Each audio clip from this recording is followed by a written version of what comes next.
And a very good evening to you, and welcome to today's edition of Politics 101. Of course, it's been quite a busy day today on the Guyanese political landscape. We woke up this morning to the news that Sherrod Duncan was arrested by the police on suspicion of calling somebody French crapaud and Jagabat on his show. Let me repeat that. We woke up to the news this morning that the police went to Sherrod Duncan's home this morning and arrested him for allegedly calling somebody French crapaud and Jagabat. The police of Guyana went to Mr. Duncan's home and arrested him allegedly calling somebody French crapaud and Jagabat. The person was so offended. We understand that the person is a GCOM officer. We understand that it's the same officer who the opposition people during the recount found in having an audience with PPP people during the recount. I think he's an IT man. This person apparently made a report to the police that he was extremely hurt. His reputation took a beating because allegedly Sherrod Duncan called him a French crapaud and a Jagabat.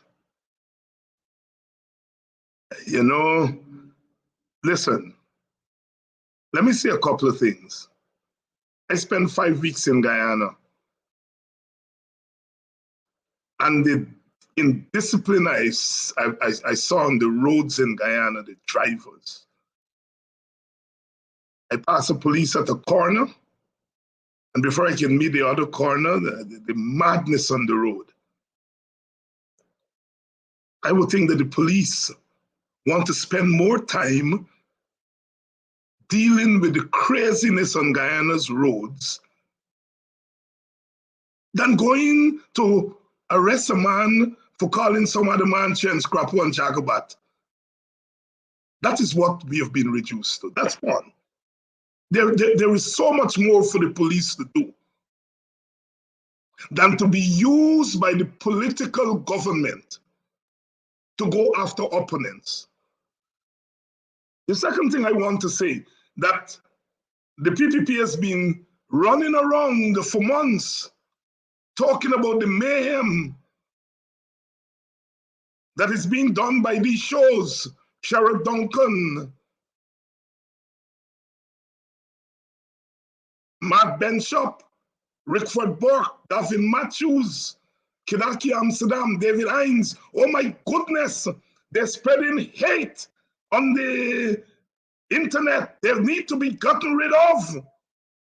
They went so far as to put out a wanted bulletin for Rickford Burke. At the end of the day, it seems what we are guilty of is calling people French crapaud and Jagabat.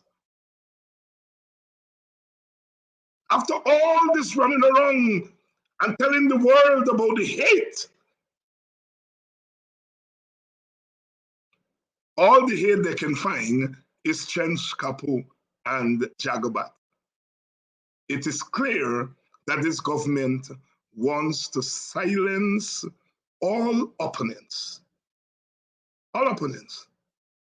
But we will deal with that later. We have a big show tonight and we want to get going. Tonight we want to talk a little bit about the oil and gas industry. You pick up the papers, the Cairo News, there are lots of talk. The government is busy running around the place. There was the Natural Resource Fund that they amended recently. Lots of hype on the oil and gas industry. And we want to join that discussion tonight and to talk about oil and gas within the context of national development. Within the context of national development. And I have two able persons, I think.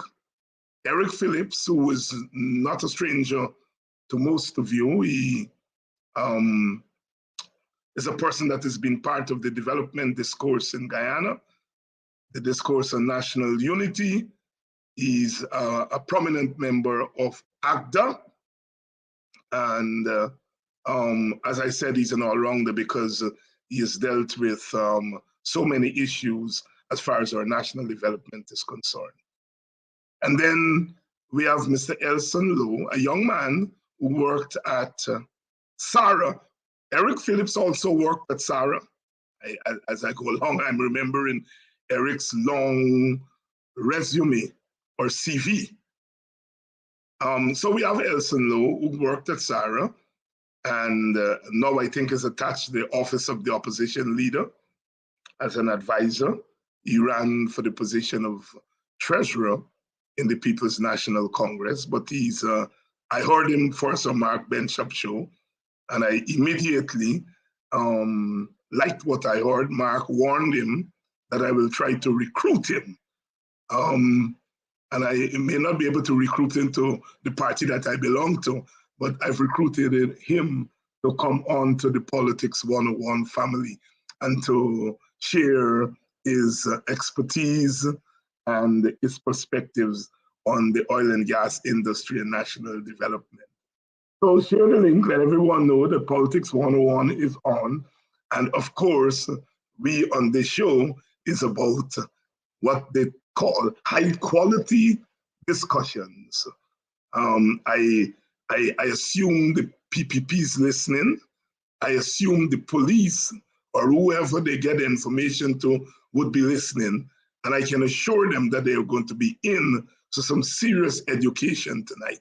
Later on, we're going to have a Vincent Alexander who's going to stop by to give us an update on the firing of a young man who was the personal assistant to Mr. Lowenfield, Mr. Keith Lowenfield, the CEO that they fired.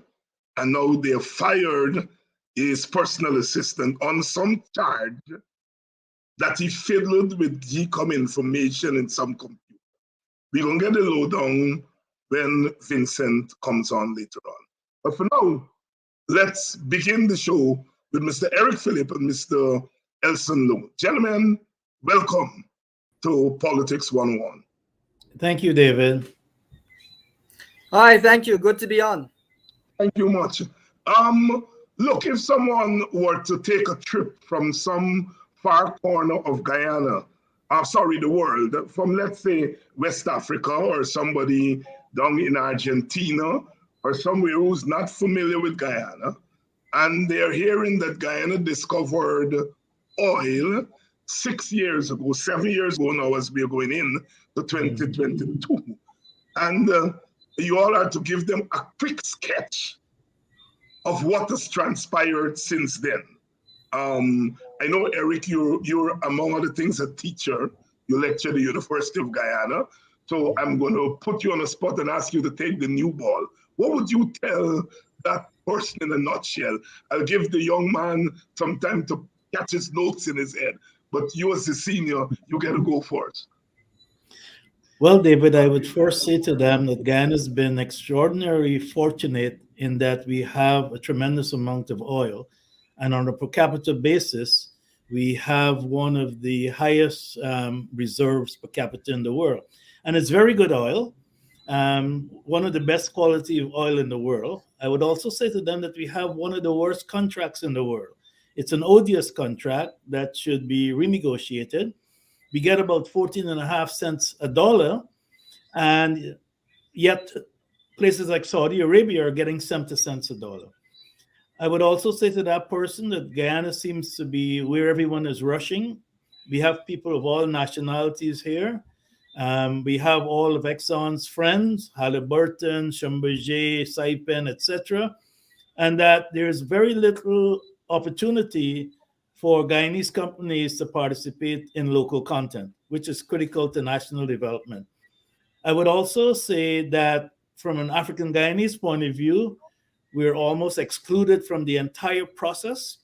And a lot of that has to do with the lack of generational wealth that others have accumulated because of affirmative action over the years, because of state assets. And therefore, the inequality gap between Africans and the rest of people in Ghana will expand dramatically. I'll also say that politically, there seems to be no concern about that, and that the opposition, which should be an integral part of how we have a discourse on national development with oil revenues, is absent.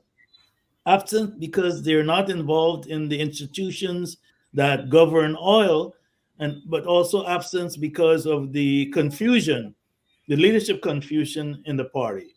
But we're at a stage where Guyana will have tremendous amount of wealth, and others will benefit from it more than us. As you could see from today, Trinidad is concerned about the local content bill, which, by the way, excludes African Guyanese.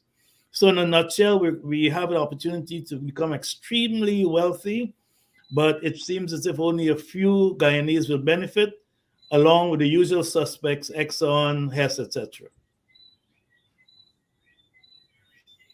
We've lost your sound. We're not hearing you.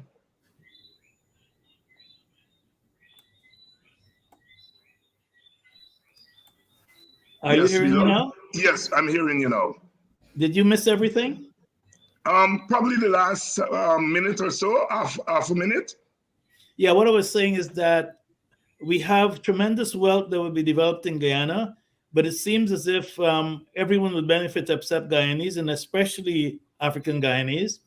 And if we're not careful, we will have all of our wealth exploited, just like slavery, without any benefit to the country. There you have it, Mr. Erick Phillips, speaking to the person dropping by from the far corners of the globe and who is not familiar with what's happening in Guyana, giving him or her an informed summary of what has transpired with our oil and gas industry over the last 6 to 7 years. Mr. Lowe, you've had time to catch your breath and to refresh yourself. What would you tell that person? Well, what I would say is that as a country, we've moved from a period of greater uncertainty as to whether we had oil reserves and as to the size, to a period of greater and greater certainty. First of all, that we have oil, and second of all, as to the great size and the quality of oil, which Mr. Phillips referenced, that we have in abundance. I think over the course of that process, we've seen first blocks be awarded, contracts be signed, and so on. And we've had a robust public discussion, maybe not as many adjustments and so on as we would perhaps liked, but we've had robust discussion. I think that coming into the most recent developments, we've seen a local content policy which looks at how the oil and gas industry will impact jobs and so on in the local economy. And we've seen a Natural Resources Fund Act, which is an abomination. But what I would express most of all to someone looking at Guyana from the outside and looking at all this development is that the institutions in Guyana remain very poor, that the laws that we see to govern the extractive industry remain very poor. And as a result of that, we are open to a lot of the risks that are engaged in natural resource extraction, and in particular that of oil.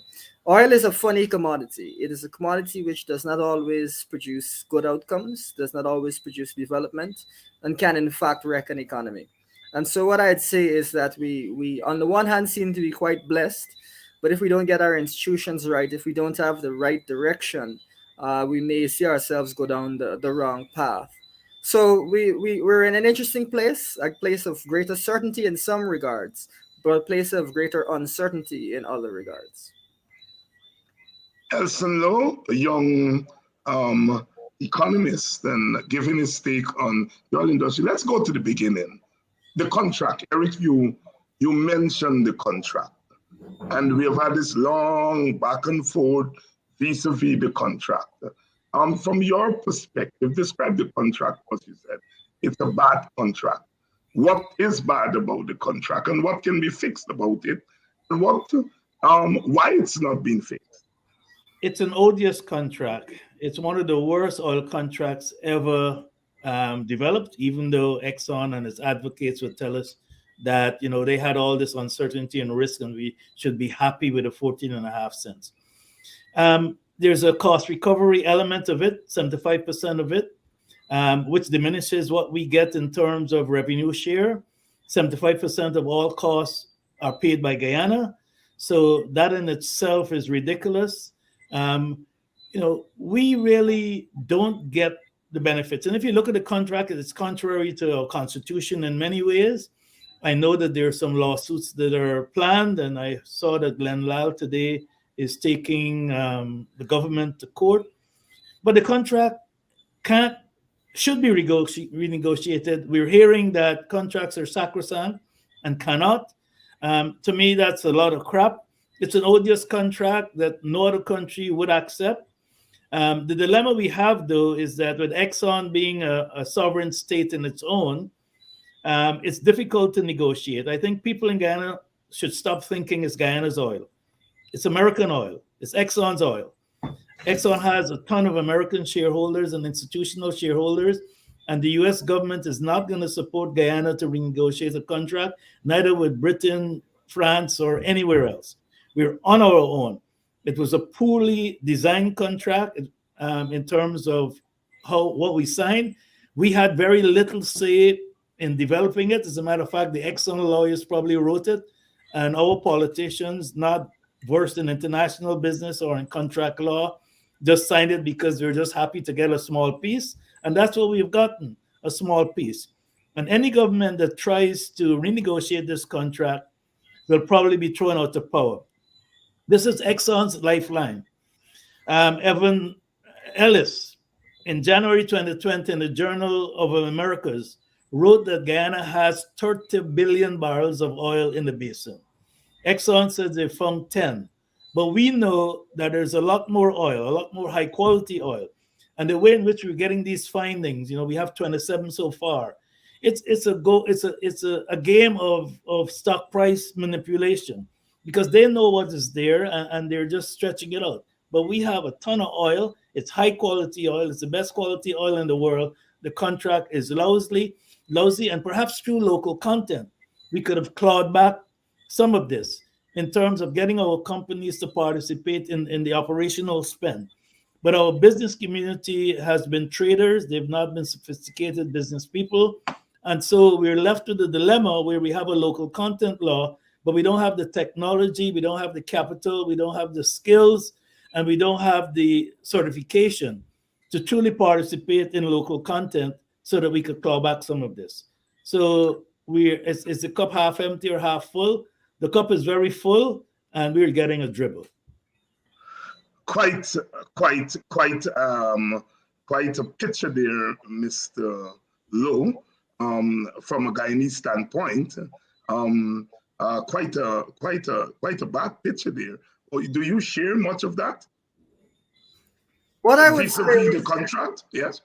What I would say is, I think the environment before the contract was signed and in Guyana's oil history more broadly, and I still don't think it's really been addressed. I think in terms of having technical expertise, in terms of having proper economic expertise, in terms of having proper legal expertise, I think the country has not had that. I think the country has not, in many ways, taken seriously or understood the amount of money that's involved. And so I think, if you look at the history of this, if you look at the developments leading up to the signing of the contract, if you look at Exxon getting the size of blocks that they got in the first place, I think we lacked a lot of expertise. Of course, there is the national security issue, which I understand. But I do think that I think commentators from both sides of the aisle would agree that there wasn't really substantial expertise. And as a result, I don't know that the nation was as prepared as it might otherwise have been. That's how I would frame it. But I think that that's not the end all and be all of it. I think that there are other countries that you can learn from in terms of how to approach things going forward. As an example, we still have blocks to be awarded. There are blocks that are going to be reclaimed and so on. We're hearing about a new model production sharing agreement that will govern these blocks and these further contracts. But I don't know what's going to be in that. Has there been proper discussion? Have we hired the proper experts? Do we have people really looking at this? Because a lot of money is involved, and the country can save quite a bit if we have good contracts in place and if we manage things well. So I think from that perspective, Guyana has not performed particularly well in that regard. But I don't know that we've managed our natural resources particularly well over the course of our history. There are countries, we always point to the example of Singapore with virtually no natural resources that has really moved very far, whereas we've always had natural resources and seem not to have made very substantial progress. I make a joke that Mr. Phillips might appreciate. When I look back at some of the old photos of Georgetown, I sometimes feel that the only thing that changed is that QC's auditorium burned down and was rebuilt in a different shape. Because the level of development in the country has not matched the country's resources at all. And so what I would say is I think the approach has to be different, has to be business-like. And until we are business-like, we'll keep having these types of problems. We see a local content legislation that may be challenged by CARICOM. It seems that it will be challenged by CARICOM. Are we dealing with that in a professional manner? Are we really going to prepare? Because what I would say, or at least the first thought that comes to my mind, is that we should amalgamate each and every infraction by a CARICOM country. And we should have one broad lawsuit policy so that we ensure that CARICOM is fair. Because I think that is the root of the real concern that a lot of Guyanese feel, and rightfully so. I also think looking at the Natural Resources Fund Act, as I've said, it's an abomination. It reflects again, perhaps deliberate by deliberate perhaps by the people. And Elson, I'll come to the National Resource Fund Act in a minute. But I want to come back on this because I slightly disagree with Elson. Okay, we have all right. One block left. The horse has left the train station. Exxon is in control of the three primary blocks: the Stabroek block, the Kanji block, and the Kaichor. Most of the oil is in there. The one block that's left is the furthest and the deepest.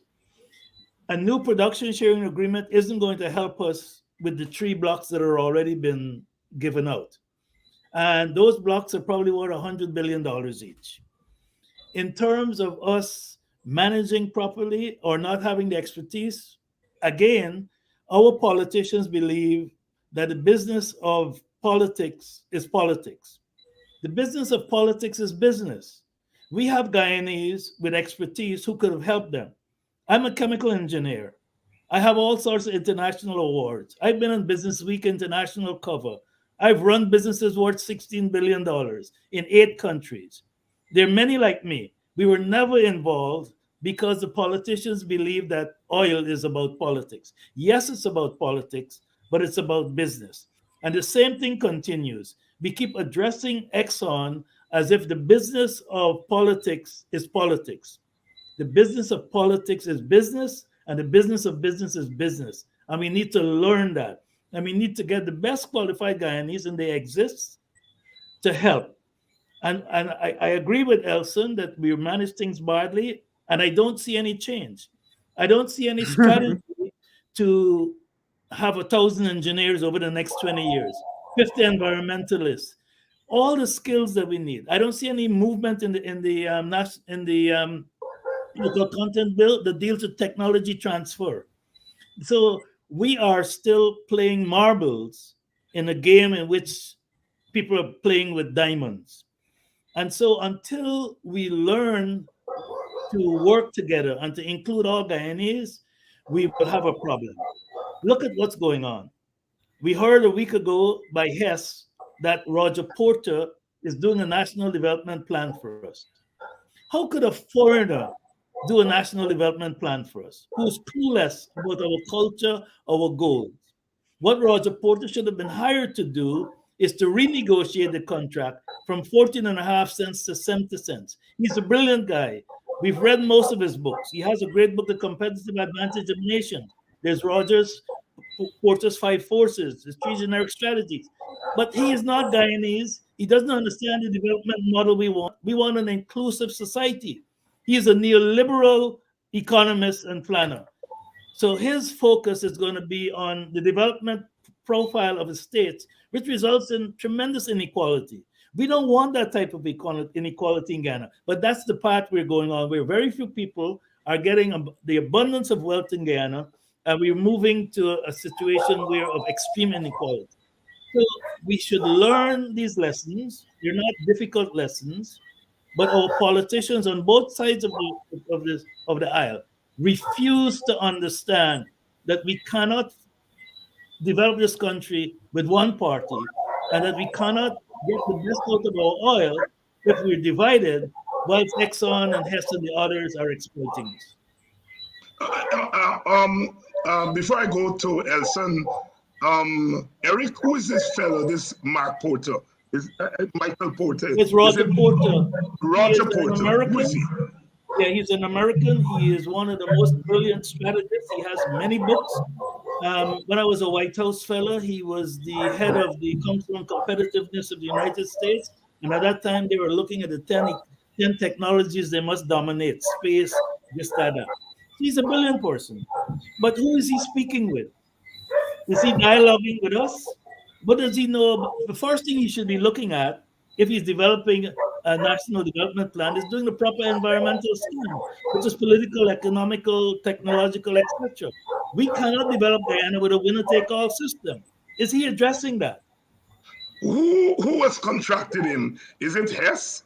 Hess said that he's doing it. I don't know who contracted him. I know he's been here since in the previous government. I don't think he was hired by the government. But again, we have foreigners determining what type of contract we have and what type of national development strategy we should have. All right, Elson, you have a lot there to come back to. So you come in. Yeah, well, what I'd say is I have great respect for Dr. Porter, and the Harvard School of Governance. I understand that they'll come at it from an evidence-based perspective. However, I having studied at Amherst and having been in that kind of environment, having taken courses at Harvard myself, I'm a bit wary of Dr. Porter's involvement, and I think I can already see a couple of the key mistakes it will make. The first being that ultimately international institutions and international and universities have a real tendency or a real bias against offending the country that they're trying to work with. And so they'll try to couch things in the softest way possible while not acknowledging very real problems in the country, such as the structural political problems. One example I often bring up is that while there are MPs in parliament that represent various regions, Region 4 has 4. If I have asked 100 people before if they could name even one of those MPs representing them, and they couldn't name. Right, that's a huge red flag. Is he going to say in his report that there are serious reforms that are needed at multiple levels and that the country has institutions that are incredibly vulnerable? I don't think he's going to say that because it will offend a lot of people, but it is something that someone who is properly planning would really need to assess. And as a result, I think what would happen is that a lot of what he'll propose, a significant portion of that will never come to fruition. He may propose that we build this dam or we build this or we do this. And a lot of these things will never come to fruition because money will be stolen, the things will be mismanaged, money will be siphoned off to special interest groups. We have a few of those in Guyana that we talk about quite a bit. And I think as a result, they say best laid plans. I think from that perspective, I agree with Mr. Phillips that we need to have as much as possible local involvement. We need to build it from the ground up as much as possible. Because I think from a technical standpoint, Dr. Porter will provide a lot of value and he will provide a lot of the experience of other countries. But one of the things that one of my professors, who was a senior member of an international organization, mentioned is that those types of organizations struggle to deal with political and institutional problems. And as a result of doing that, they kind of dance around those issues and are unable to really address them. And so, given that that to me is the heart of the problem in Guyana, I don't see it as being as beneficial as all the estimates might project. Something as simple as a natural resources fund act that really is concerning. Is he going to say this act is problematic and opens us up to becoming like Venezuela in a short space of time? Is he going to say that? I think I doubt Elson it. might be frozen. Hi, I think Mr. Phillips is frozen. I don't know if that's what he was indicating. I don't know. The operator, can you fix that? But go ahead, Elson. While yeah. So I'm very concerned, and what I would say is I think he will lend a lot of value, but I think he himself would acknowledge this. It's not realistic to think that what he thinks will be the development path of the country will be the path of the country, because this is not New Zealand or Australia where you have robust institutions. This is a country with poor institutions. So I think you have to kind of downgrade expectations on that basis and incorporate that into your overall plan. One of the things that I'd like to highlight is this: can we as citizens really name large national development projects that have not been marred in some sort of scandal or mismanagement, or there's always been a serious issue, and as a result those projects have massively underperformed? So any of the development prospects that we had coming out of those, we've had to either write off or reduce substantially. And you're talking a wide range of projects, from Amalia to Skeldon to the Burbridge River Bridge. Marriott, someone was saying, was only saved by the oil and gas industry. So I think there's reason to be pessimistic.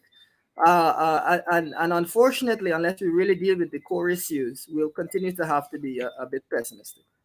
Let me pivot, Elson, to the subject that you attempted to bring up about 5 or 10 minutes ago, and that is the Natural Resource Fund.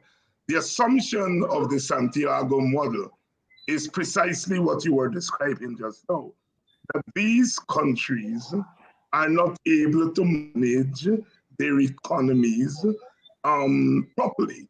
And when you have the kind of resources that will come with oil and gas, given their track record, you have to hide that money far away from them, make it difficult for them to put their hands on. From my own perspective, I'm a little bit, well, more than a little bit, offended by the cultural assumptions of black and brown people, post-colonial people, post-slavery people. But given what you have described, wouldn't that justify the premise of the Santiago model, which we have adopted? And I put that question first to you and then Mr. Phillips. And then we'll go on to discuss. I think one of the things that's really important to note is you can, if you are clever, you can look at any model, put down what basically matches the model, while at the same time removing those same safeguards. And I think when you look at that Natural Resources Fund Act, the reason I say it's an abomination is there's a big gaping hole in the center of it, which is that it facilitates massive spending, massive borrowing. Hold on, let me stop you. Yeah. The original act or the amended act? The amended act is what I'm talking about, not the original The amended act. Okay, we want to clarify that. Yeah. No, the original act, the focus of the original act was in putting in place committees to regulate and to solve a few problems. And one of the things that I think is funny to say is it seems that every country that has had oil, more or less, has had the same basic beliefs. One being oil will never run out, the price will never fall below a certain level, and we'll be able to control spending. Everybody believes these things, and these things, none of them are true. So the point of the sovereign wealth funds in general is to try and mitigate the risks that are associated with these types of fallacious assumptions. Now, those were very strongly dealt with in the previous act. The act may have had its issues. Maybe it was a bit complicated. Maybe it could have been smoother. Maybe it could have been slimmer. I understand that. But what has replaced it has not dealt with those fundamental issues. And as a result of not dealing with them, the act is not a serious piece of legislation. People don't know Venezuela's They created a natural resources. They created a sovereign wealth fund. It helped 0%. They've got Trinidad almost nothing too. saved. Yeah, exactly. So it's not just about having something on paper that on the face of it conforms to the Santiago principles. What you need to have is something which actually addresses real issues. And what I do like about the last act, which is really important, is that it stressed two things. One, in that public accountability and oversight committee, wide segments of civil society, the different parts of transparency, different elements of transparency investigation, such as the media, such as Transparency International. There was a lot of focus on including people who would raise the warning flag. That's the first thing. The second thing is the mandate of the committee was a robust mandate to look at how we are spending these funds to see whether we're meeting our real objectives of social progress and economic progress. Now that has been stripped down and that committee has been narrowed, and all of the, I think, really important elements of being removed, or most of the important elements are being removed, you now have a situation where there isn't really any substantial oversight to ensure that the spending conforms with what we really want the spending to conform with. Is it leading to progress, or are we just spending for spending's sake? And indeed, are we actually pushing the economy in the opposite direction?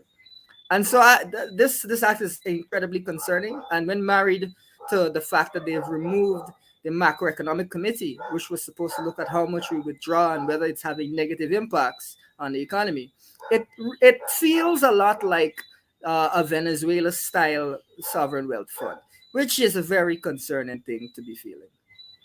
Erick, your take on the Santiago principles first, and then the actual acts, because we had the first act, and then we have the amended act. I agree with everything that Elson has said. And what we need to realize is that we're being gamed. You use big words and frameworks like the Santiago principles, but they're diluted and they're not implementable, because the issue is, what is the intent? The intent is a lack of transparency. The intent is one group of people deciding how to spend this money. If you were to look at McKinsey said that resource-rich countries, there's 6 things you need to deal with. First is institutions and governance.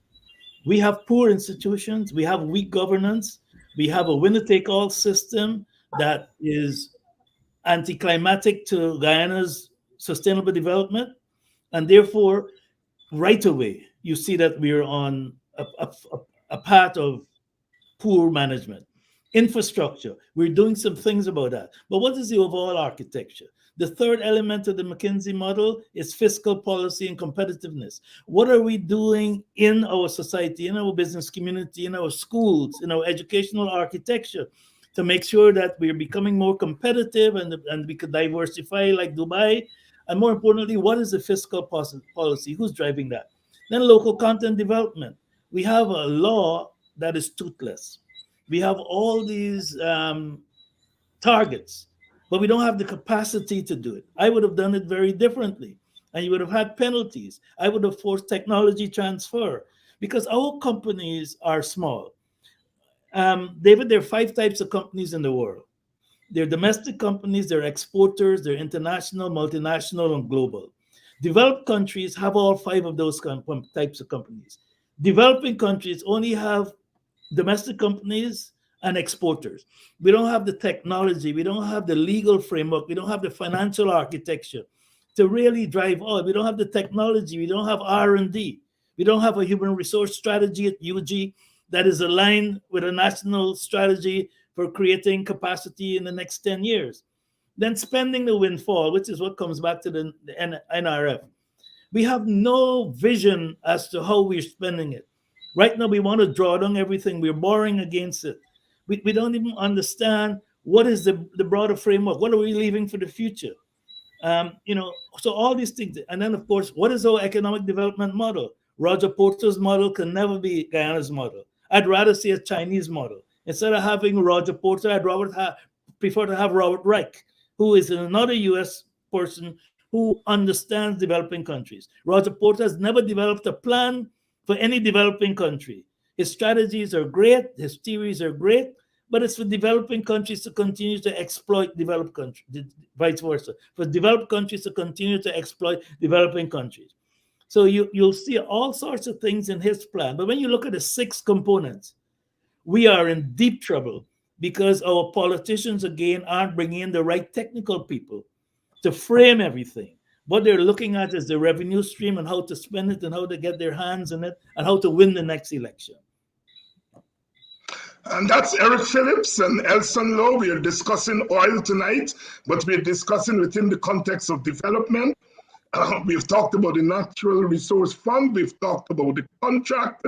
And next, I want us to get to the local content, because this week we saw the Caribbean coming down and saying they don't have confidence in the local content act that was just passed. We saw one Guyanese company that is apparently a member of that Caribbean group distancing himself. Erick, you raised the question about the ethnic disparities, which I think is also important. One of my regular viewers raised the question of reparations as part of the national patrimony vis-a-vis oil, and that reparations should be wrapped up with that. I know, Erick, you're the reparations man in Guyana. We're going to take a short break. Vincent Alexander is with us. He's going to come in on this local content discussion, joining our 2 experts here. We take a short break and then come back to talk about local content.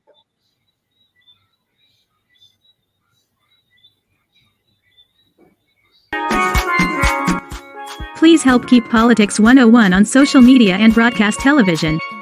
If you are in North America, please donate via Cash App or PayPal.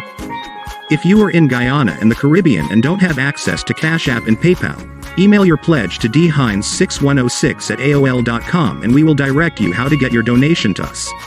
Thank you in advance for your donation.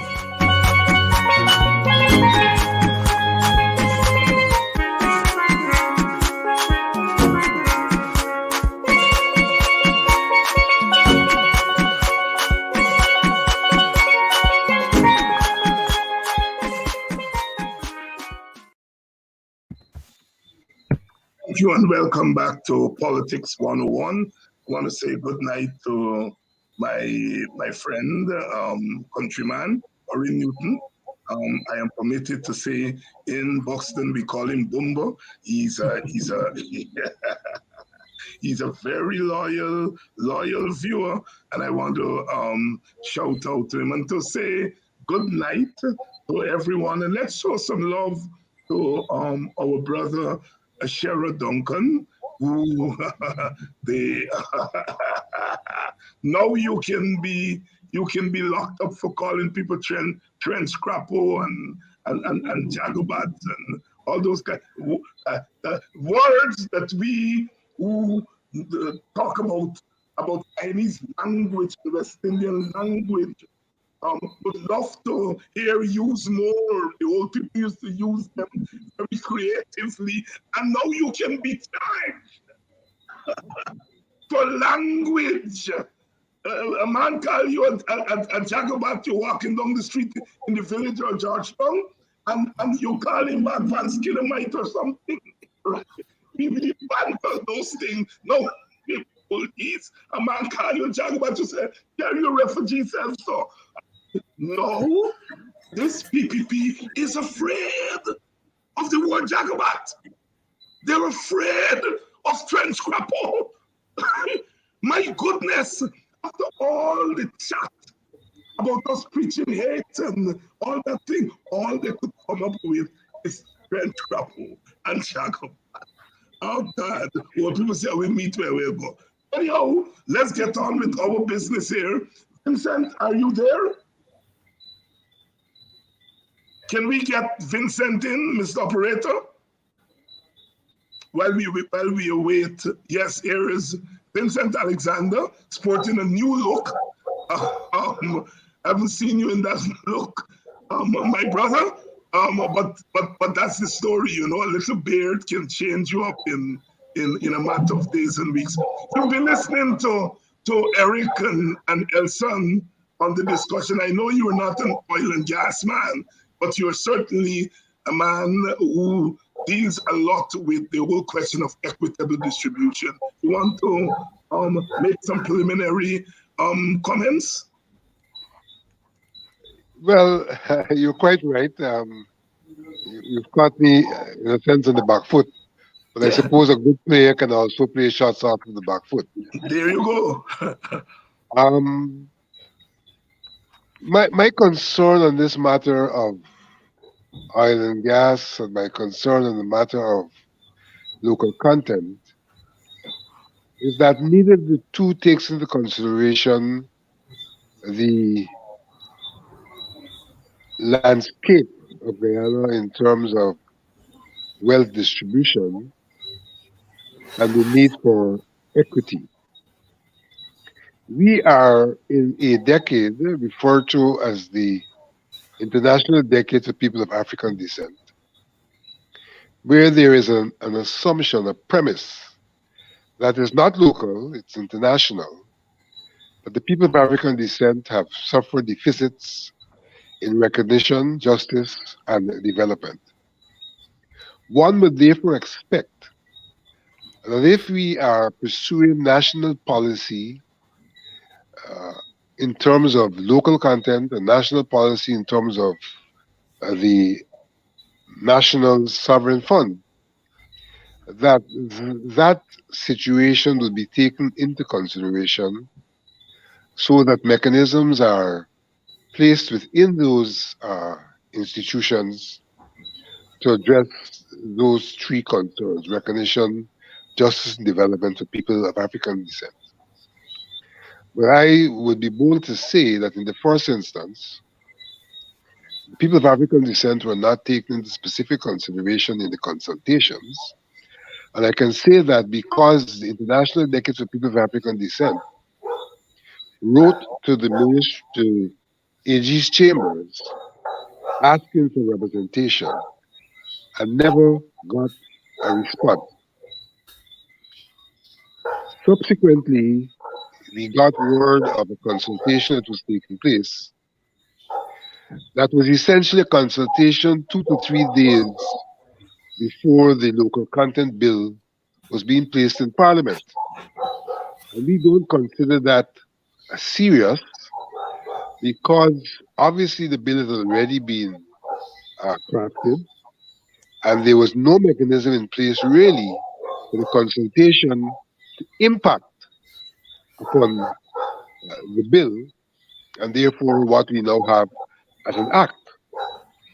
And unfortunately, though the Natural Resources Fund and the Local Content Act does not pay attention to the question of people of African descent, the Vice President found it prudent at the Local Content Symposium or consultation to ask the people of African descent who were present if they were beneficiaries of the monies that were given to IPADA G for the decade. And in fact, what he did was to personalize it, as if to suggest this money was in the hands of an individual, whose name I prefer not to call it this time.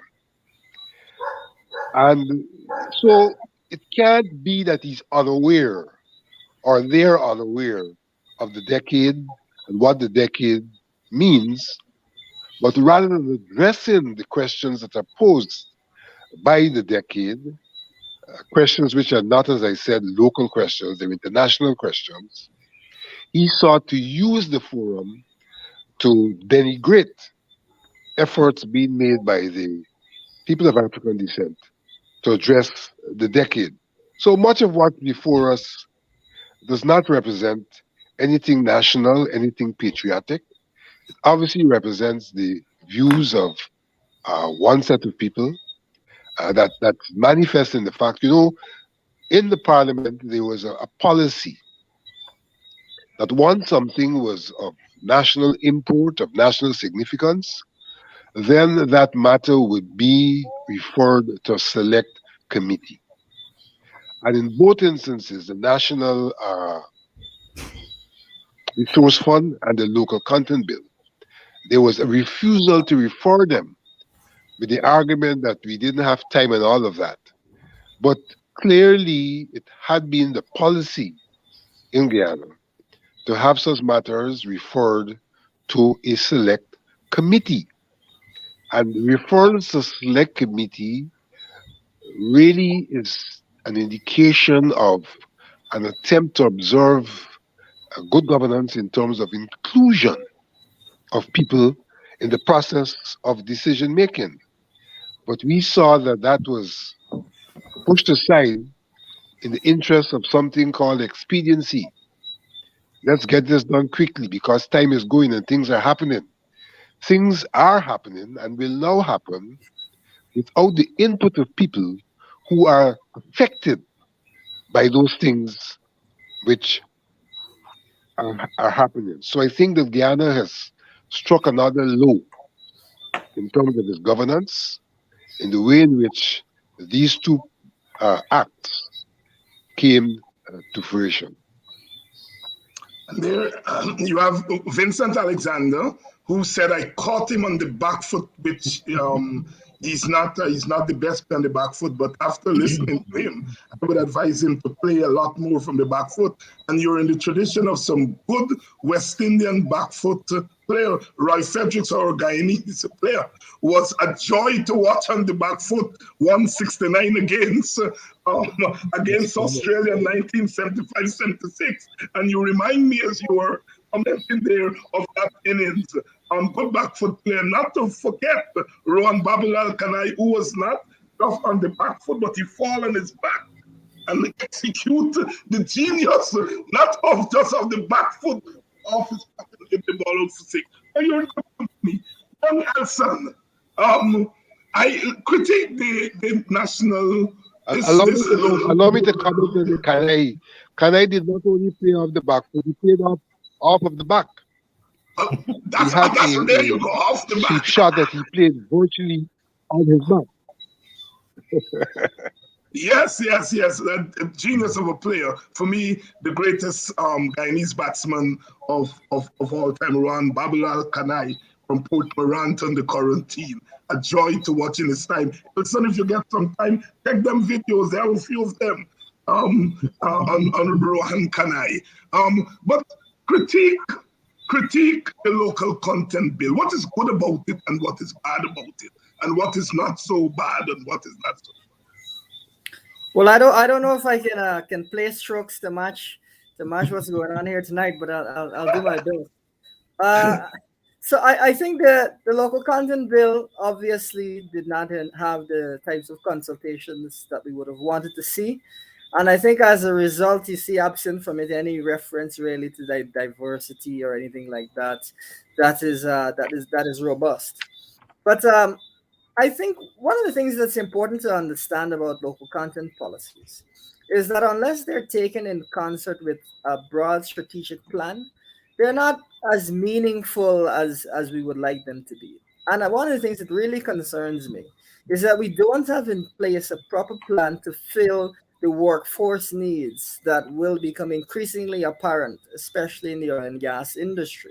When you look at the experience of countries like Norway, which has a very robust local industry in the oil and gas sector, with I think over 250,000 people directly employed and scores of and endless companies involved, they really took a lot of time to train and educate their people to ensure that there was knowledge transfer, and so as a result of that, they were able to build out a very robust pool of people who could work in that industry so that they could strongly enforce their local content policy.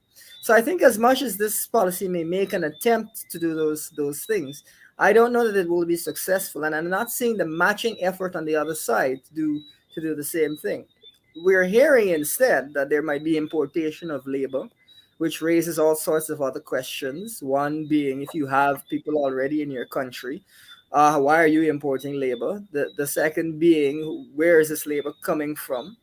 And then, of course, I think for speaking as a young person, it is disheartening to hear that in a country where, it doesn't seem that more than half of the population has both math and English at CXC, we're going to be focusing on bringing in foreigners rather than retraining our own population to meet these new demands and to get these high paying jobs. Let's not forget that, only just over 2% of the Guyanese population even has a bachelor's degree.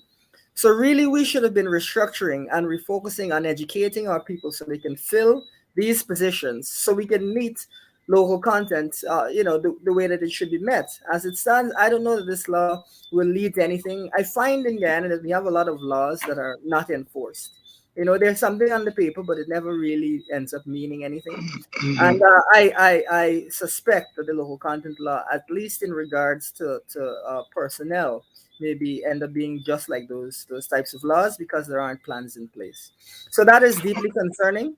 I think it is also linked in many ways to what was also said regarding inequality, because I think that there's a very serious inequality issue looming in this country, and I think that actually Guyana has been growing incredibly quickly, but I think inequality has been growing faster in the country.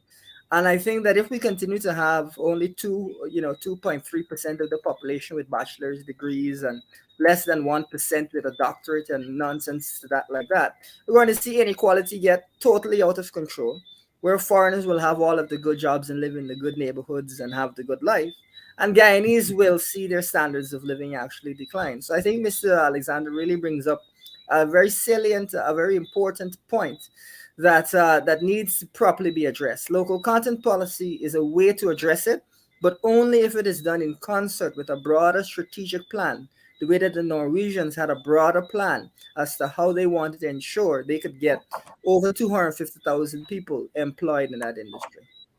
And before I go to Erick to talk a little bit more about that inequality, especially as it relates to African Guyanese, let me just bring to you some breaking news.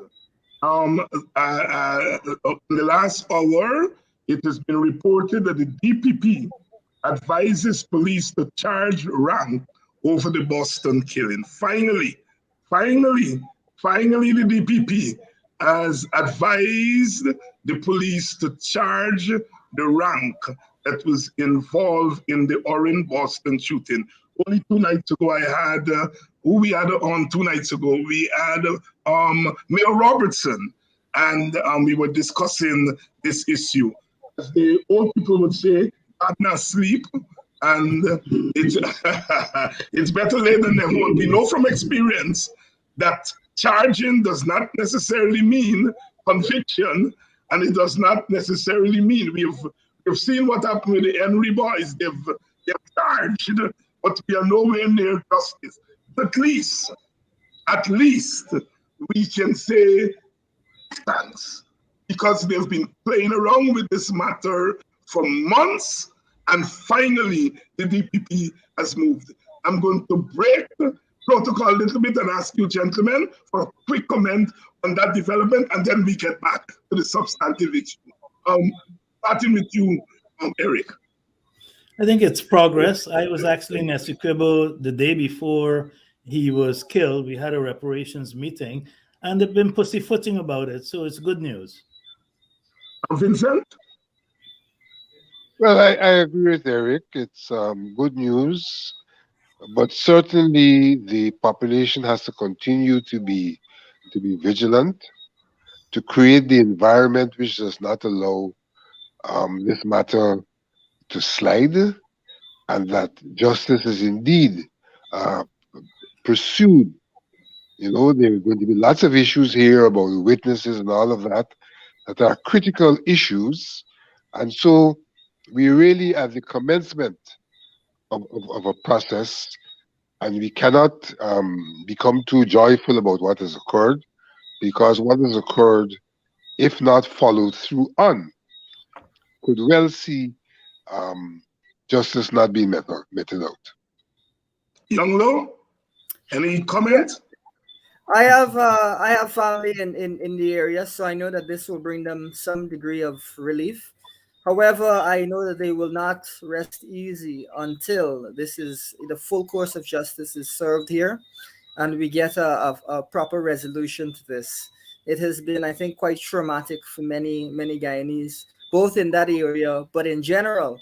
I think it has raised real fear in the country that we would return to the days that we saw under the 23 years of the PPP, where there was considerable terror, and as a result of that, we need to ensure that this is brought to its conclusion. That whether or not that whoever it is that's involved, I still don't know the name of the person that is charged, is that goes before the courts and is dealt with accordingly, because otherwise, I think a little bit of that dark cloud will continue to hang over the country. And Audrey, who lives up the road from Dartmouth, she says here in typical folksy fashion, to God be the glory, a step in the right direction. And I want to say two things. That we must claim victory, because if we had turned over and go to sleep, there would have been no charge or no advice coming from the DPP. So we have to claim this victory. And the second thing is now we have to, as Vincent has suggested, we have to redouble our efforts to ensure that there is a fair trial. And this is not a step that is in the direction of allowing us to get into a false sense that everything is all right. It is the first step, and we have to keep on keeping on until justice is finally achieved. Rennie saying here that the Santiago principles are a broader discussion needs to be had on that. And I do agree with you, Rennie, because as I said earlier, that I myself am not too excited about the piece of the Santiago principles, but we know that right now we're talking about what they have done as far as amending the original bill, and we don't want to walk back this time. We want to keep our eyes on the prize. Erick Phillips, the question of African Guyanese not being part of this process. Expound on that, and I'm putting this to both you and Vincent. Expound on it, but I also want to hear from you all. How can this be corrected? Thanks, David. Again, it comes back to the Roger Porter syndrome. We imported a foreign concept. We don't have our own intellectual framework and thought leadership, and how we manage our resources. I wrote about 5 times that we should not have a local content bill. We should have a national content bill. Because once you deal with local content, there are a lot of connotations with that, and you're trapped into an exploitative architecture where your country does not benefit. So we imported what Guyana is doing, what Trinidad is doing, and all of that. The issue is, if we had a national content bill, we won't have this CSME Caribbean objection, because a national content bill will define what is in Guyana's best interest and Guyana's national interest and the interest of Guyanese business. We should not, for example, have any other nation buy land in Guyana. Land is generational wealth. Land is a price asset.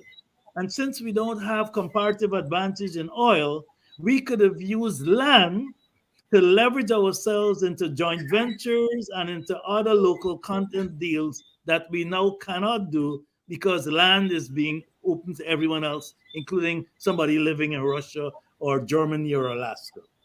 So again, we keep making the same mistake in using foreign concepts to define what we want to do, similar to what Roger Porter is doing. Now let's get back to the bill itself.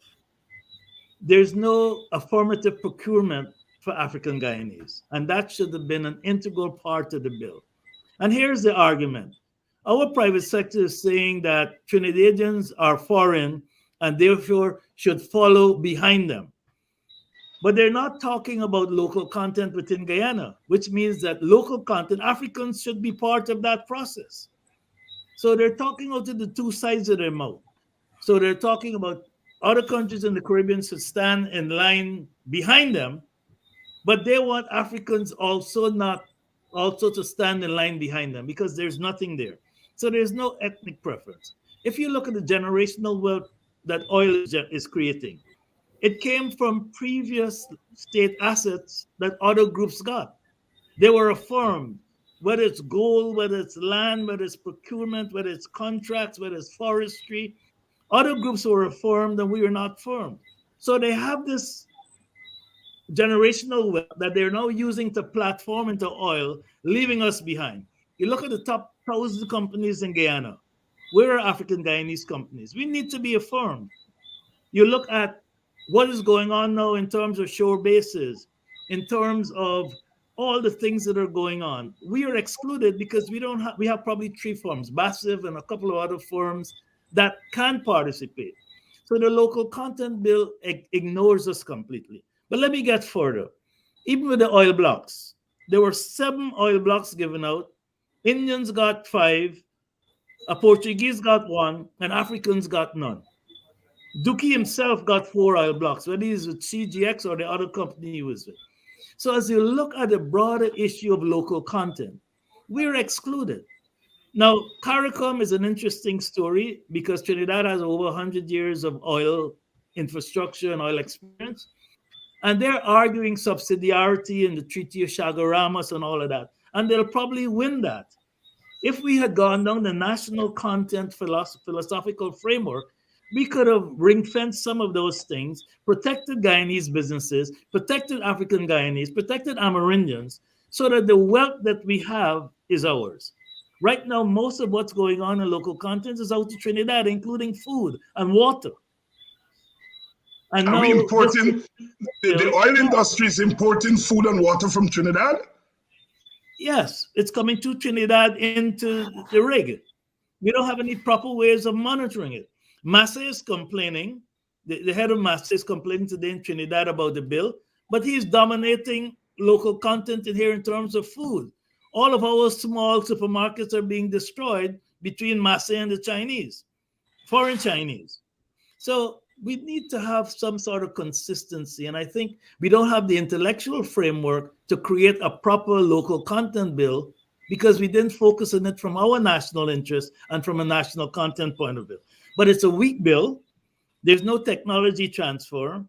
There's no real targets in terms of the BEE Charter of South Africa, which said that within 10 years, 50% of your management should be South African, 50% of the ownership should be South African, 50% of procurement should be from local firms, We have not really looked around the world to see what's going on to choose the right models. We've borrowed people's models and we've trapped ourselves. We have trapped ourselves, not indigenizing them. Vincent, has G been paying attention to this issue of local content vis-a-vis African Guyanese? Well, as I said, we did make an attempt to become involved, but we're not involved at the level at which we wanted to be involved. But I want to follow on in a sense from what Erick said, and also what was said by Mr. Lowe. We have a country where we say that the private sector is the engine of growth. We know, and the whole world knows, that growth and development are not the same.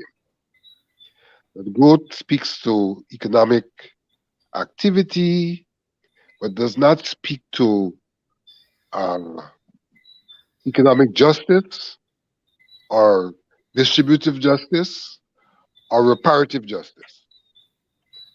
So that we are in a situation where our state has not taken the responsibility for development. Our state speaks about growth. And speaking about growth in the present configuration of things, they're speaking about a certain set of people who dominate the economic landscape. And what our state needs to be involved in is what I call the facilitation of development. Yes, there should be growth, but there should be the facilitation of development, and that is what the state should be involved in addition to what it is doing about facilitating economic growth and development. And when one talks about facilitation of development, one has to look beyond economic growth and to look at issues of health, issues of education, issues of employment, issues of cultural development, all of which are now indicators of development. Issues of uh, mortality rates and things like that. Now, unless the state gets involved in working towards those things based on the economic growth that's taken place, including providing people with the opportunities for investment and employment, then we're really not dealing with Guyana as a whole. We're dealing with parts of Guyana because as it is right now, there are only some parts of Guyana, some people of Guyana who are involved in the real economic activities. And in that regard, we're looking at the question of local content. We could see the missteps we are making. For example, we have a gold project which talks about thousands of scholarships that to be awarded. Now, I have no problem with the award of thousands of scholarships. What I have a problem with is that when you talk education, you have to be talking about quality assurance of the education. And at the center of quality assurance is the question of purpose. It is the purpose of your education that defines your quality assurance system. In other words, everything else about the education system. And when you are going to be engaging in expending significant sums on scholarships in foreign universities, which obviously are not addressing your purpose. Those are foreign universities, they have their own purpose, their own standards. Then you are not paying attention to your human resource development in a purposeful manner, and therefore you're not preparing your human resource for the development which I referred to earlier. And so, again, we see we have misstepped because we have not addressed the whole question of human resource development from a standpoint of purpose, from a standpoint of the standards that are required if we are to be pursuing Guyana's development, as opposed to primarily pursuing the certification of persons who may then seek jobs local or abroad. Thank you, dear Vincent. And before, since I have you, Vincent, let's pivot and talk a little bit about what happened at GCOM, which is the major thing I brought you for tonight, but you fit it in very well into the development and all. Tell us what happened at GCOM yesterday. You walked out and so forth. Bring us up to date. Well, I walked out of GCOM yesterday because during the course of the meeting, which was intended to address the question of GCOM's budget, a news release came to my attention in which two of the commissioners left a previous meeting on Tuesday and went to the press indicating that one of the employees had been dismissed on the suspicion of removing data. Now, I don't know how the cyber crime bill will deal with those persons who have sought to bring that employee into disrepute without any basis. And so they smartly and wickedly and vindictively use the word suspicion. And that's what I want to focus on. We, on Tuesday, were discussing the question of the termination of employment of an employee. And I like to be sure about the terms I use. For me, when the term dismissal is used, it is speaking about a situation where one has suffered a termination for wrongdoing. What that employee has been faced with is a termination with payment in lieu of notice, which speaks to a provision in contracts in Guyana that allows for people to be taken off of the job without cause simply because the contract says that the employer can do that.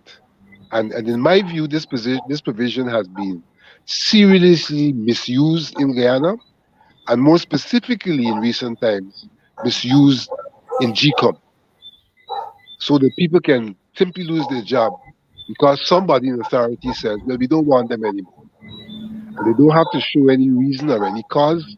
And in fact, in the context of the International Decade of People of African Descent, this is one of the calls that I have made, that we should review the way in which we deal with contracts, because our contract law allows for injustice and discrimination against people.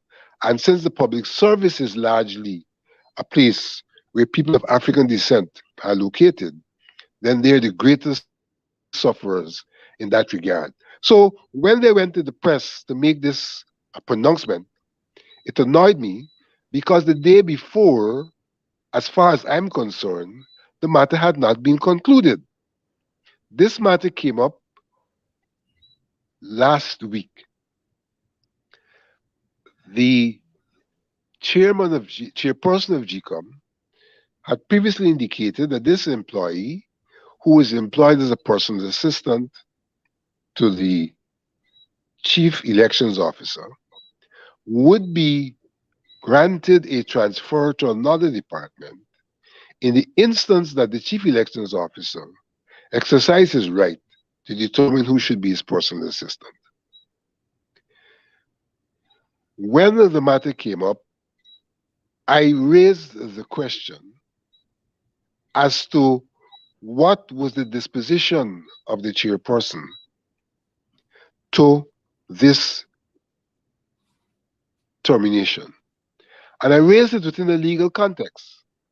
The CEOs indeed are empowered by delegation to deal with staff of a certain level, and therefore could rightly have done what he did.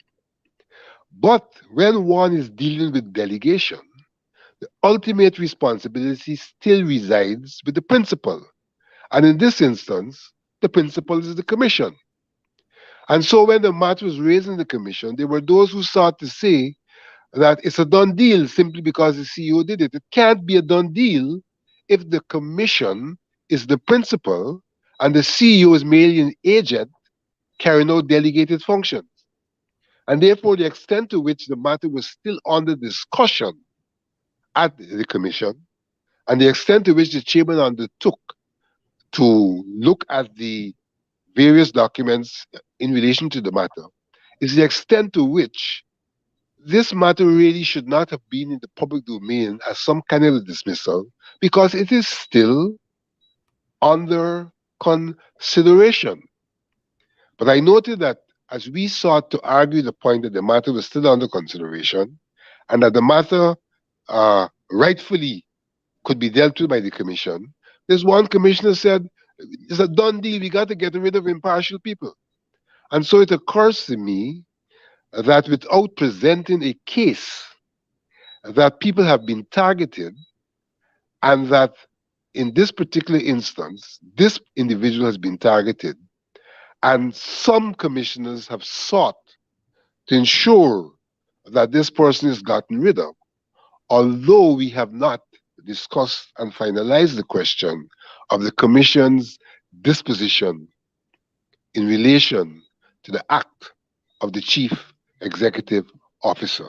I can hardly sit in the company of people who are so vindictive, people who do not understand civility, and people who seem to have an agenda which jeopardizes the rights of Guyanese to jobs, to work, and simply to an existence in the country to which they belong. And that is what instigated my departure. I couldn't sit and have a conversation with people with whom a proper conversation cannot be carried on because they have agendas and they pursue those agendas outside of any principle, outside of any understanding of governance, outside of any decency. So, Vincent, is the matter going to come before the commission, or as the PPP commissioner says, it's a done deal? For me, the matter is still before the commission. Because yeah. the chairperson, who last week said that she had just received a report and therefore was not in a position to speak to the matter, who subsequently circulated the report, at this week's meeting made absolutely no comments on the matter, and therefore, in some regards, she has not done what is normally done by her to rule on the matter, a matter which we have kept on the agenda from the standpoint that we left the meeting last week with her saying there is a new development, and we have never really discussed the new development and cannot simply say because the CEO took an action that that's the end of the matter. We have to discuss the development and to make a determination as a commission which is ultimately responsible for the act that has been carried out by the CEO. Vincent Alexander, they are giving us a report and an update on what transpired at GCOM. And as far as Vincent is concerned, as he says, the matter is not closed. We're coming down to program time. And so I'll give each of you the opportunity for closing thoughts. Of course, we have not covered everything that we ought to be covering, but this is an ongoing matter. And as we usually do here, we do follow-ups. So I'll start with you, Elson. And Erick, I'll be glad if you can use your closing thoughts to make the linkage between reparation and the Natural Resource Fund, et cetera, et cetera.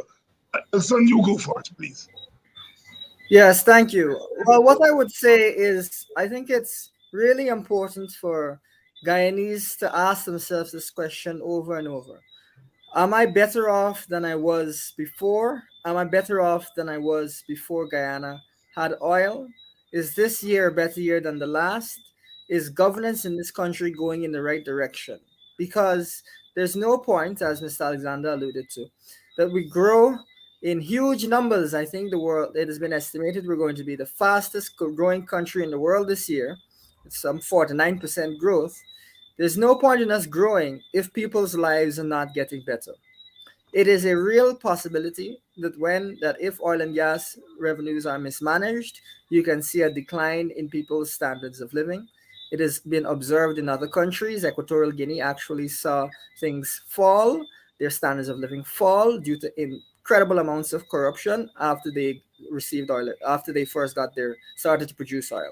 So we need to, as citizens, always be alert to this question. Is our oil and gas revenues actually benefiting us? How are they benefiting me? Am I seeing prices go up and my salary not go up? Am I seeing the costs of housing go up and me not be able to afford housing? Am I seeing food costs go through the roof and me not be able to afford that? Because these are the real experiences that the average Guyanese is facing. And so I think that as Guyanese, we have to pay very close attention to this and not let this slip from our sight, because it's very much possible that a select few will benefit from these oil and gas revenues and the country more broadly will not, and the average citizen won't. And as a result, we'll see some real inequality in this country on a scale that we have not seen before. So we need to be incredibly vigilant about that. We've got poor institutions. We're seeing mismanagement already. We need to be vigilant and we need to put pressure on whatever government is in place to ensure that Guyanese are always benefiting and that they're always moving forward and not backward. It's funny to say, but finding 10 billion, barrels of oil does not mean that you're going to be 10 billion barrels of oil richer. You could be 10 billion barrels of oil poorer if things are mismanaged. And of course, next door to us, Venezuela, they have the most oil of any country. But I find it funny to say. I think if you gave Venezuela more oil, things would get worse because of the nature of the management. And so I think we really need to scrutinize this going forward, and that's the message that I want to leave with Guyanese tonight. Thank you very much, my brother. Erick, your turn. Yes, David, we are extraordinarily lucky in that we have 5 of the world's most wanted natural resources: oil, gold, water, rich agricultural lands, and pristine forests when it comes to climate change. But we are not governing ourselves to make sure that there's inclusive growth. We have institutions that are weak. We have an ethnic pyramid in terms of our business community, in terms of our politics. And because of that, we are going to become more poorer than richer. In terms of reparatory justice, 473,000 Africans died to build Guyana, to civilize Guyana. And by the way, had we been treated fair at emancipation and our ancestors had been paid fair wages, there would have been no need for indentureship. And at independence, Africans and Amerindians would have owned 100% of this country and the oil. I think we need to understand, all of us, that Guyana can only be fully developed if all races are included. And so, beginning with our political system and our electoral system, unless we change those things, we need reparatory justice. Otherwise, African Guyanese will never have equity or intergenerational wealth in Guyana. And without that, the country will always be unstable. There are many ways that could have been done. It could have been done in the Natural Resources Bill. It could have been done in the Local Content Bill. But none of that is being addressed because our politicians are blind to the needs of Africans in Guyana. So I believe that we need to figure out what is in Guyana's best interest, and certainly having just one group benefit from Guyana is not in Guyana's interest. Vincent, you have the last word. Thank you very much. Without being prejudicial to reparations, I want to say that countries have always pursued distributive justice or redistributive justice to deal with the question of inequality and have used equity as the basis for that. Countries suffer inequality because of historical circumstances to groups of people, because of geographical circumstances and other circumstances. And it is a standard of good governance for redistributive justice to be used to address those circumstances. And that is what is absent in Guyana. And in Guyana may, in fact, to deal with one of the groups that's affected, apply reparative justice. But with or without reparative justice, specifically, there is the need for redistributive justice. So that's the first point I want to make. The second point I want to make is that the issue in Guyana is not an issue of economic growth. It is not the issue of whether people's lives will get better. It's an issue of, even as people's lives get better, that the gap between the rich and the poor does not get bigger.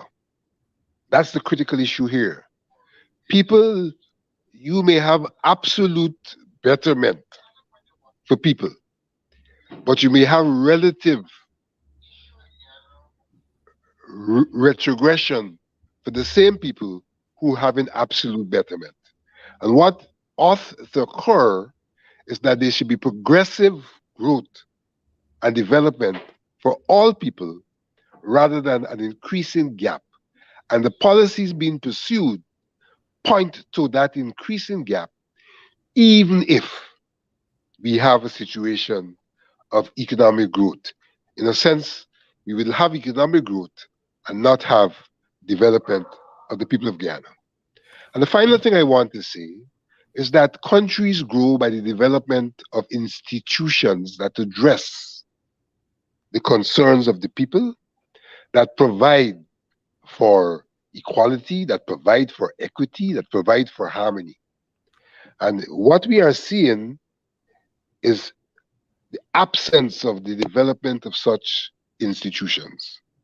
And the specific reference to GCOM, what we are seeing is the GCOM where people are knocking off people and discriminating against people.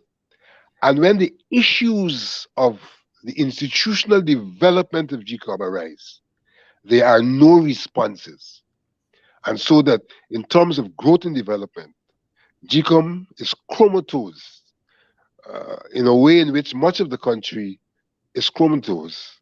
And therefore, GCOM, like most of the country, is not witnessing development, is merely witnessing, in some regards, what may be referred to as growth, but not to the benefit of the people of Guyana, nor to the benefit of the institution as it seeks to serve the people of Guyana.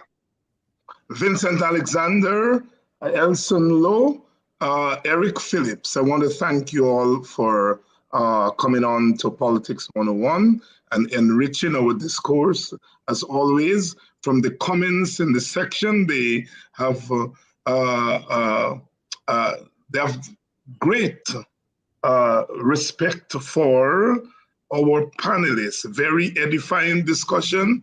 And that is what we aim to do here. We are an advocacy program, but our advocacy is grounded in knowledge, in analysis, and in perspective that go wider than our narrow base. I want to thank you again, brothers, for coming on. And I look forward for you coming back for us to continue this discussion. So thank you so much. And we leave tonight with our solidarity with our brother, Sherrod Duncan, because as they say, yesterday it was Rickford, today Sherrod, tomorrow it would be you or me. But we keep on keeping on because that's what we have to do. We cannot give up this fight. We pray and we hope that the charges that will be laid against the killer of Orrin Boston, that we would have justice. I'm told here that Sherrod was released on $100,000 bail, so he has been released. I assume that he would be on his program tonight, which should be starting anytime now. But we show our solidarity with Sherrod because we feel that this is political harassment. When in your own country, you can't use the word Jagabat and trench crapple. We are there. This weekend, we are going to be observing the birth anniversary of Martin Luther King Jr., the drum major of militant nonviolence, one of the great ambassadors of the human species. He was not just African American, he was not just Black, but he was a treasure of the world. We remember him as we in Guyana continue our struggle to cleanse our country of trench crappos, the bad ones, and to turn our country into what we aspire to be at emancipation and at independence. And that is a truly equitable society in which all of our peoples live in dignity. And insofar as that is not realized, the struggle goes on. Good night, and see you all next week, Tuesday. Please help keep Politics 101 on social media and broadcast television. If you are in North America, please donate via Cash App or PayPal. If you are in Guyana and the Caribbean and don't have access to Cash App and PayPal, email your pledge to dhines6106@aol.com and we will direct you how to get your donation to us. Thank you in advance for your donation.